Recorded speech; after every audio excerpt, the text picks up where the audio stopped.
कि सबसे पहले आने के बाद 7 बजे सर आए और सबसे पहले लोकतंत्र का जो महापर्व है उसको मजबूत करने के लिए जिलाधिकारी ने यहाँ पर आने के बाद जो है मतदान किया है। साथ ही साथ आपको बता दें कि यहाँ के जिलाधिकारी ने अपील की है कि ज्यादा से ज्यादा मतदान किया जाए। खुद डीएम साहब हमारे साथ मौजूद है। सर, क्या माना जाए कि पिछली बार से इस बार मतदान प्रतिशत बढ़ेगा? बिल्कुल निश्चित ही मतदान हमारा बढ़ेगा। 63% था पिछली लोकसभा इलेक्शन में और हमारा जो राष्ट्र का जो एवरेज है वो 67% है। उसके सापेक्ष हमारी 2 विधानसभा ऐसी थी जो उससे भी ऊपर थी। तो हम लोगों को उम्मीद है कि हमारा जो वोट परसेंटेज है 65% से क्रॉस करेगा। सर, जो बुजुर्ग महिलाएं हैं या बुजुर्ग जो लोग हैं उनके लिए क्या व्यवस्थाएं की गई हैं और किस तरह से आप पूरा रामपुर की अगर बात की जाए तो कितने बूथ सेंटर बनाए गए? देखिए, जैसा आप लोगों को जानकारी है कि जो हमारे 85 प्लस जो वोटर होते हैं उनको हम लोग पहले ही क्या कहते हैं एक ऑप्शन देते हैं पोस्टल बैलेट का। तो उसके तहत 356 हमारे जो ऐसे चिन्हित मतदाता थे उनका घर घर जाकर हमारी 26 पोलिंग पार्टीज ने क्या कहते हैं वोट करवाया है। और हमारे यहाँ जो टोटल वोट हैं वो 1789 हैं 1071 केंद्रों पर।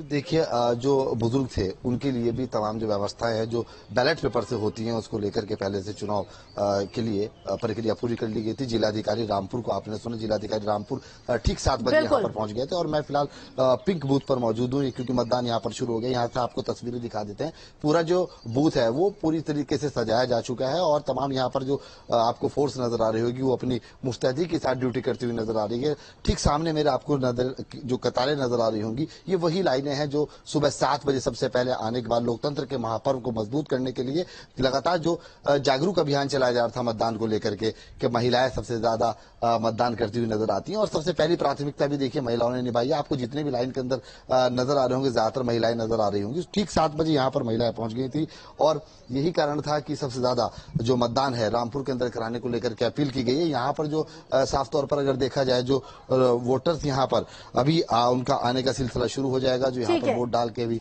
बिल्कुल लौटेंगे आपके पास। कैराना का भी और पीलीभीत का भी रुख कर लेते हैं और अविनाश आपका रुख करना चाहेंगे कि पीलीभीत में क्या तस्वीर जो है महापर्व को लेकर देखी जा रही है?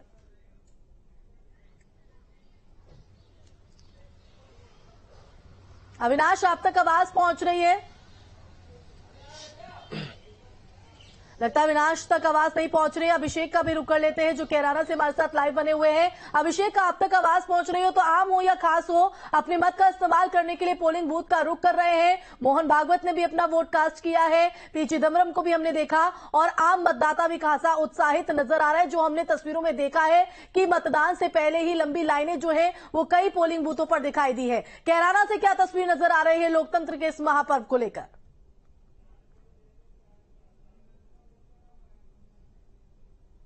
बहुत फेमस गांव है कैराना का। दो अम्मा यहाँ पर लगी हुई है। देखिए, बूढ़ी बुजुर्ग अम्मा है वो लाइन में लगी हुई है और कई वोट डल चुकी हैं। अभी 7:15 का 7:10 का वक्त हो रहा है। आप सुबह सुबह आ गई वोट डालने? राम राम है। हेलो, सुबह सुबह डालनी है ना वोट? हाँ जी। सब परिवार वाले तैयार हो गए? हाँ जी। नाश्ता पानी दे दिया? हाँ जी। हो गया। क्या हाल है भाई? बहुत बढ़िया जी। अच्छा, तो सुबह ही आप वोट डाल के काम वाम पे जाएंगे? आज तो छुट्टी होगी? जी नहीं, छुट्टी है बोले जुमे का टाइम हो या फिर सवेरे वोट डाल देंगे अपना नाश्ते सवारी हो। मुद्दे क्या हैं इस बार कैराना के? मुद्दे तो विकास का मुद्दा है जी, बस विकास होना चाहिए। अच्छा, जो विकास अच्छा करे उसी के प्रति वोट है। बहुत बढ़िया बात है। राम राम सर जी। राम राम जी। राम देख लो कैमरे की तरफ जरा। हाँ, ये बताओ क्या क्या मुद्दे दिमाग में है कैराने की पब्लिक के? सभी मुद्दे है जी। तरक्की हो रही है अच्छी। और क्या क्या है? बस तरक्की होनी चाहिए और क्या है, तरक्की की सरकार आनी चाहिए बस। अच्छा, वो आपने अपना ही बात कह दी।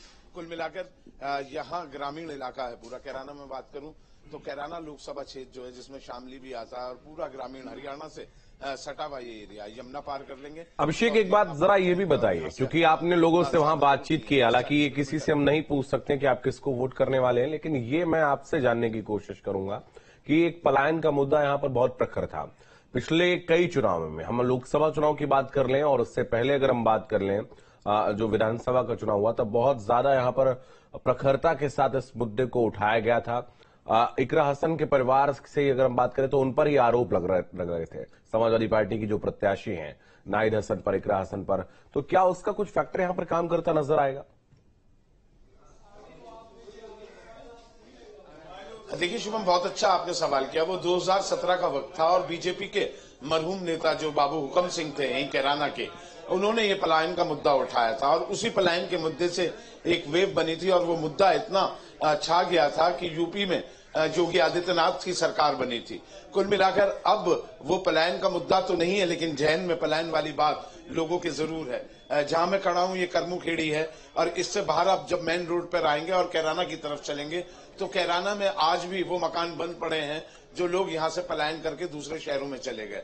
तब विपक्ष ने ये कहा था कि वो लोग काम धंधे के लिए दूसरे शहरों में गए, लेकिन भारतीय जनता पार्टी ने ये सख्त आरोप समाजवादी पार्टी सरकार पर लगाया था कि यहाँ जो लॉ एंड ऑर्डर की समस्या है और जो चौथ वसूली है, पूरी एक लिस्ट दी थी कि कितने लोगों का, व्यापारियों का कत्ल हुआ था। वो एग्जिस्ट करता है मुद्दा और वो पूरा मुद्दा अभी भी लोगों के जहन में टिका हुआ है और उसी को लेकर सीधी सीधी लड़ाई यहाँ दो दलों में दिखाई देती है, भारतीय जनता पार्टी और विपक्ष में बिल्कुल सीधी सीधी लड़ाई दिखाई देती है। जो पलड़ा थोड़ा सा ऊपर कर ले जाएगा वो जीत का सहरा पहन जाएगा। लेकिन इतना जरूर है कि यहाँ पूरी तरीके से मैं जो बता रहा हूँ कैराना में लोग सजग हैं और सुबह के टाइम ही आपको 11 बजे तक का जो औसत मिलेगा कैराना में वो जरूर ज्यादा मिलेगा। उसके बाद औसत जो है मतदान का वो कम होता चला जाएगा। फिर दोपहर बाद 3 बजे के बाद से वो फिर उठान पर आएगा। उसकी वजह यह है कि गांव खेती किसानी का ये एरिया है और यहाँ लोग सुबह ही सुबह काम करके अपना निमटा के खेत खलियान में पशुओं को चारा वारा दे के दूध निकाल के सुबह ही वोट कर लेना चाहते हैं। यहाँ की दिनचर्या शहरों की दिनचर्या से थोड़ी सी डिफरेंट होती है कि छुट्टी का दिन है तो शहरों में आराम से उठते हैं, चाय पीते हैं और उसके बाद वोटिंग करने के लिए जाते हैं। लेकिन नहीं, यहाँ थोड़ा सा डिफरेंट स्टाइल है और यहाँ सुबह ही सुबह सब वोटिंग कर लेना चाहते हैं।